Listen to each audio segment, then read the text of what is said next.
We have sacrificed a lot for the creation of this country. Charter of economy ہم کریں, ملک آگے چلے. ہم نہ سلیکٹڈ ہیں نہ فارم 47 والے ہیں. We have shot down the enemy's most modern aircraft, including multiple Rafale jets. A favorite field marshal from Pakistan. آپ دیکھ رہے ہیں خبروں، تبصروں اور تجزیات پر مبنی پاکستان کا سب سے معتبر نیوز شو آن مائی ریڈار کامران خان کے ساتھ. السلام علیکم، میں ہوں کامران خان. ایران امریکہ سیز فائر اور پاکستان کی ثالثی میں ہونے والے مذاکرات کے بعد جس شخصیت کے، جس فیصلے کا سب سے زیادہ انتظار تھا وہ آج آ گیا. ہمیشہ کی طرح ایرانین سپریم لیڈر مجتبی خامنئی نہ خود سامنے آئے، نہ کوئی آڈیو نہ کوئی ویڈیو بیان جاری کیا، مگر ان کے حوالے سے ایک بیان ایرانی میڈیا پر ضرور آیا ہے اور ایران کے حکام اس کی تصدیق کر رہے ہیں کہ یہ سپریم لیڈر کا ہی بیان ہے. اس میں سپریم لیڈر مجتبی خامنئی نے ڈیڈ لاک کی دو اہم وجوہات یعنی ایرانین نیوکلیئر اور میسائل پروگرام اور اسٹریٹ آف ہارموز کے حوالے سے بات کی. اپنے بیان میں مجتبی خامنئی نے کہا کہ ایرانین نیوکلیئر اور میسائل پروگرام ہمارا قومی ایسٹ ہے جس کی حفاظت ایرانی قوم کرے گی. انہوں نے ایران کے اسٹریٹ آف ہارموز پر حق و خود مختاری کا ذکر بھی کیا اور کہا کہ اس کی نگرانی ایران کے پاس ہی رہے گی جو مذاکرات میں ایران کو بڑا لیوریج دے گی. یہی وہ دونوں وجوہات ہیں جن پر پریزیڈنٹ ٹرمپ ایران کو کوئی رعایت دینے کو تیار نہیں ہیں. اسی وجہ سے ایران امریکہ جنگ کے خطرات پھر سے منڈلانے لگے ہیں. اس بیان کے بعد امریکہ نے دوبارہ جنگ کے آغاز پر غور شروع کیا ہے. امریکی نیوز ویب سائٹ ایکسوس کے مطابق امریکی سینٹ کام نے مختصر و طاقتور حملوں کا ایک منصوبہ بنایا ہے جس کے حوالے سے آج پریزیڈنٹ ٹرمپ کو بریفنگ دی جائے گی. ان حملوں میں ممکنہ طور پہ ایران کے انفراسٹرکچر کو ایک بار پھر نشانہ بنایا جائے، جس کے بعد امریکہ ایران پر پریشر ڈالے گا کہ وہ دوبارہ مذاکرات کی بیس پر آئے اور زیادہ فلیکسیبلٹی دکھائے. تاہم پریزیڈنٹ ٹرمپ اور ان کی ٹیم کے لیے خود امریکہ میں بھی مشکلات بے پناہ بڑھ رہی ہیں. ٹرمپ کا ایران جنگ منصوبہ غیر مقبول سے غیر مقبول تر ہوتا جا رہا ہے. اس کی ایک جھلک ہم نے کل دیکھی جب پہلی بار سینٹ کی آرمڈ سروسز کمیٹی نے ایک پبلک ہیئرنگ میں 6 گھنٹے تک سیکرٹری وار پیٹ ہیگسیت اور Pentagon chief general Dan Caine کی خوب کھچائی کی. کانگریس حوالہ کرتے ہوئے اس جنگ کو دلدل قرار دے دیا. امریکی وزیر دفاع سے کہا گیا کہ آپ اور پریزیڈنٹ ٹرمپ اس جنگ کے آغاز سے ہی امریکی عوام سے جھوٹ بول رہے ہیں اور اب اس دلدل سے نکلنے کے لیے سخت جدوجہد کر رہے ہیں. جواب میں ہیگسیت نے ناقدین کو ہی اصل مسئلے کا قرار دیا، ان کو اصل مسئلہ قرار دیا اور کہا کہ ایسے بیانات فوج کا حوصلہ گراتے ہیں اور دشمن کو فائدہ پہنچاتے ہیں. Secretary Hegseth, you have been lying to the American public about this war from day one, and so has the President. The President has got himself and America stuck in the quagmire of another war in the Middle East. He's desperately trying to extricate himself from his own mistakes. I hope you appreciate how reckless it is. The biggest challenge, the biggest adversary we face at this point are the reckless, feckless, and defeatist words of congressional Democrats and some Republicans. The way you stain the troops when you tell them 2 months in, Congressman, you should know better. Shame on you. Calling this a quagmire 2 months in. The effort, what they've undertaken, what they've succeeded, and you call it a quagmire, handing propaganda to our enemies, shame on you for that statement. جنگ کا جواز دیتے ہوئے پیٹ ہیگسیت نے دعویٰ کیا کہ ایران کی صلاحیت ابھی مکمل طور پر ختم نہیں ہوئی. ان کے مطابق اگرچہ کئی تنصیبات کو شدید نقصان پہنچایا گیا ہے اور مسلسل نگرانی کی جا رہی ہے لیکن قتلہ مکمل طور پر ختم نہیں ہوا ہے. وزیر جنگ نے زور دیا کہ اگر ایران جوہری ہتھیار حاصل کر لیتا تو عالمی صورتحال انتہائی خطرناک ہو جاتی. Since the war started, Iran's nuclear arsenal has not been weakened in any way. So they haven't broken yet. Okay, we haven't gotten there yet. For all of the Well, their nuclear facilities have been obliterated. Underground, they're buried, and we're watching them 24/7. So we know where any nuclear material might be. Reclaiming my time for we're just a watching quick it. second here. We had to start this war, you just said, 60 days ago, because the nuclear weapon was an imminent threat. Now you're saying that it was completely obliterated? They had not given up their nuclear ambitions, and they had a conventional shield of thousands of So missiles. Operation Midnight They're at the Hammer weakest accomplished moment. nothing of substance. It You're left us missing- at you're exactly missing the the same point. place we were before. وزیر جنگ پیٹ ہیگسیت سے جب یہ پوچھا گیا کہ کیا انہوں نے صدر کو ایران حملے کا مشورہ دیا تھا، تو انہوں نے واضح جواب دینے سے گریز کیا اور کہا کہ کیبنٹ میں صدر کو دیے گئے مشوروں پر بات نہیں کی جاتی۔ ہیکسن کے ماضی کے سخت بیانات سے متعلق بھی سوالات اٹھائے گئے کہ کیا انہیں جنیوا کنونشن کے مطابق جنگی جرم کہا جا سکتا ہے۔ جواب میں امریکی سیکرٹری وار ٹال مٹول کرنے لگے۔ Did you advise the president that we should attack Iran? In this position, in the cabinet, we never talk about what we would advise the president to do or not. Do you think the president or you deserve more? I've been in every meeting, and he got every perspective possible when it came. I'm just asking what your perspective is. Are you afraid to take ownership of this? Do you think it was a good idea or not? Do I think it's a good idea to confront a nuclear bomb to start this in the war? hands of the? Imagine what the world would look like right now if Iran had a nuclear weapon. Okay, listen. How is this war going? Do you think we're winning? Militarily on the battlefield, it's been an astounding military success. No, but are we winning the war? Absolutely. Quickly, on March 13th in a press conference, you said we will give them no quarter, no mercy. In order for no quarter or no survivors is a war crime under the Geneva Conventions. You understand that's murder. Do you stand by that statement? The Department of War fights to win. Congress میں اس public hearing کے دوران اصل تصادم اس وقت سامنے آیا جب جنگ کی اکنامک سوالات پر جنگ کی معیشت پہ یعنی کہ جنگ کی کاسٹ پر سوالات اٹھائے گئے۔ پینٹاگن نے بتایا کہ جنگ پر اب تک تقریباً $25 بلین خرچ ہو چکے ہیں اور یہ اخراجات صرف 2 مہینوں میں ہوئے۔ کانگریس نے پوچھا کہ امریکی عوام کو تیل، خوراک اور مہنگائی کی صورت میں کتنی بھاری قیمت ادا کرنی پڑ رہی ہے۔ جواب میں پیٹ ہیکسن نے الٹا سوال کر دیا کہ ایران ایک نیوکلیئر بم کی قیمت کیا دے سکتا ہے۔ Do you know how much it will cost Americans in terms of their increased cost in gas and food over the next year because of the Iran war? I would simply ask you what the cost is of an Iranian nuclear bomb. I'm going to give you that opportunity. I would simply ask you what the... You're playing gotcha questions about domestic... No, it's not. You don't even know what the average American is paying. You don't know what we paid in terms of the missiles that hit the Iranian school. You don't know what we're paying in terms of gas. You don't know what we're paying in terms of food. Your 25 billion number is totally off. It's the incompetence. You said you won't get us into bad wars. You said you would bring down the prices. You know what I'm sad for? I'm sad for all the people who voted for Trump. I'm sad for them because you betrayed them. You betrayed a lot of that MAGA base. Congress میں ہونے والی اس hearing میں بنیادی سوال یہی پوچھا جا رہا تھا کہ جنگ آخر رکے گی کہاں اور اس جنگ سے نکلنے کا کیا پلان ہے۔ تاہم حکومت کی جانب سے یعنی کہ ٹرمپ انتظامیہ کی جانب سے ان کی وار کیبنٹ کی جانب سے صرف ایک بیانیہ سامنے آیا، ہم جیت رہے ہیں۔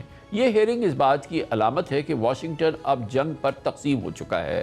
ریپبلکنز کی بڑی تعداد یعنی کہ ٹرمپ کی پارٹی کی بڑی تعداد جنگ کی حمایت کر رہی ہے، گو کہ تمام ریپبلکنز نہیں کر رہے، جبکہ ڈیموکریٹس اسے سنگین غلطی قرار دے رہے ہیں۔ اس ہیئرنگ میں اور اس کے پس پردہ جو تمام معاملات ہیں اس پہ بات کرنے کے لیے ہم واشنگٹن جائیں گے، جہاں پہ ممتاز سینئر صحافی وائس آف امریکہ کے سابق ساؤتھ ایشیا ہیڈ محترم فیض رحمان ہمارے ساتھ موجود ہیں۔ بہت بہت شکریہ فیض بھائی، آپ نے ہمیں جوائن کیا ہے۔ یہ فرمائیے گا کہ تقسیم تو بہرحال یہ جماعتی بنیاد پر تو ہمیشہ رہی ہے کہ ظاہر ہے کہ حکمراں جماعت ریپبلکنز کی جو اکثریت ہے وہ ٹرمپ کی اس جنگ کے ساتھ ہیں اور جو حزب اختلاف کی جماعت ہے اپوزیشن ڈیموکریٹس وہ اس کے خلاف ہے۔ لیکن مجموعی تاثر جو ہے امریکہ میں جو پول سامنے آ رہے ہیں وہ سب اس بات کی گواہی دے رہے ہیں نا کہ یہ ایک انتہائی غیر مقبول جنگ ہے اور ایک انتہائی غیر مقبول پریزیڈنٹ جو ہے اس کو لیڈ کر رہا ہے۔ بالکل کامران بھائی، بہت بہت شکریہ، good to be back on your show. دیکھیے اس میں کوئی شک نہیں ہے کہ یہ جنگ پچھلی جنگوں کی طرح بھی ایک انتہائی غیر مقبول جنگ ہے، لیکن جیسے کہ میں نے کہا کہ یہ پچھلی کوئی بھی جنگ ایسی نہیں رہی امریکہ میں جس کو یہاں پر مجموعی طور پر امریکی عوام نے سپورٹ کیا، اور یہ صدر ٹرمپ اور ان کی پارٹی اور خصوصاً جو ان کا کلوز ایک جو گروپ ہے وہ جانتا ہے کہ ٹھیک ہے ہم اس وقت اپنی لوویسٹ پاسبل پاپولیرٹی ریٹنگ پر ہیں، یعنی 34% پر، لیکن اس سے پہلے بھی پریزیڈنٹس جو ہیں وہ تقریباً 36-35% پر کسی بھی حالت جنگ میں رہے ہیں۔ تو حالات ابھی اس نہج پر نہیں پہنچے ہیں کہ جہاں صدر ٹرمپ بالکل مجبور ہو جائیں کہ وہ کوئی بہت ہی واضح اور کوئی جلدی کوئی فوری فیصلہ کریں اور اس جنگ سے نکلنے کا ایک اعلان کرے باقاعدہ۔ ابھی وہ یہ سمجھتے ہیں، اور ان کی خود اپنی آپ نے خود جیسا کہ کئی ساؤنڈ بائٹس بھی سنائی جو اپنے ان کے جو جنگ اور وزیر دفاع دونوں کہلاتے ہیں، تو وہ